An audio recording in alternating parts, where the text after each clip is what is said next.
Good morning. This is the back garden of the cottage at Gosford Road in Longniddry, taken on the 2nd of July about 11 o'clock in the morning.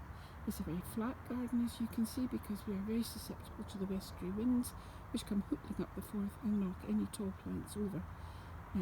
It's part of a larger garden which includes a front herbaceous border, a very large vegetable plot, a large greenhouse which is full of tomatoes at the moment, and about 120 containers, including some alpine beds and mostly with summer bedding plants at the moment. So I'm just going to take you around and show you some of the features of plants of this particular garden. It's a cottage garden, so it's full of self-seeders, lots of campanula like these Canterbury bells, lots of aquilegia which have now gone over, lots of centaura, lots of lychnis like this Lychnis coronaria with the magenta or fuchsia pink flowers. This is also a lychnis called Maltese Cross in this bright red colour. There's about 30 roses rather in the garden altogether, mostly English roses. Lots of daylilies like these ones here, and on we go. Lots to see. Just a slightly random sort of jungly look that I prefer. A few clematis, a lovely rose. This one is Harlow Carr, and this one here is Lady of Shalott, which is just an absolutely fabulous colour and goes on blooming and blooming and blooming. There are Martagon lilies like these ones here, which are very effective. The irises, of which there are a number of different kinds, have all gone over. A pink Sedalcia, a rosemore. No, it's not rosemore. I don't know the name of this one.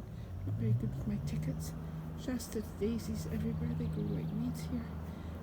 This is another very beautiful rose. It stands out, very light white, so it lights up. Its dusk is coming, very attractive, and it's obviously very floribunda in its type, in that it comes up with all these very small flowers on the top. Absolute nightmare to deadhead, but very attractive nevertheless. This is a pink rose called Princess Anne, and we have lots of lupins which are going over a border across there. Again, various mixed types of herbaceous. Canterbury bells again. Steps up to the golf course. Let me just go around like this.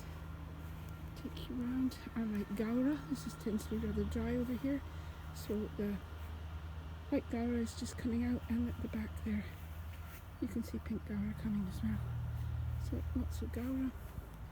This was built in 2015. There were a few plants when we moved here, but this has all been more or less built since then, including the summer house, which was put in 2015, but it's actually full of the grandchildren's toys. And when we go around like this is a really attractive plant. Not very many people have them, I don't think, called a Gilenia. It's herbaceous, it dies back to nothing in the winter, but it comes up almost like a shrub at this time of year.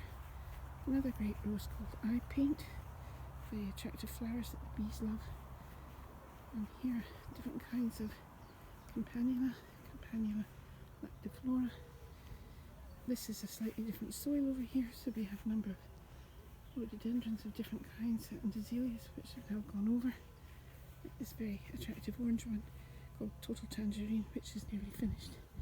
And we have a pond here with our heron decoys and a frog called Kermit.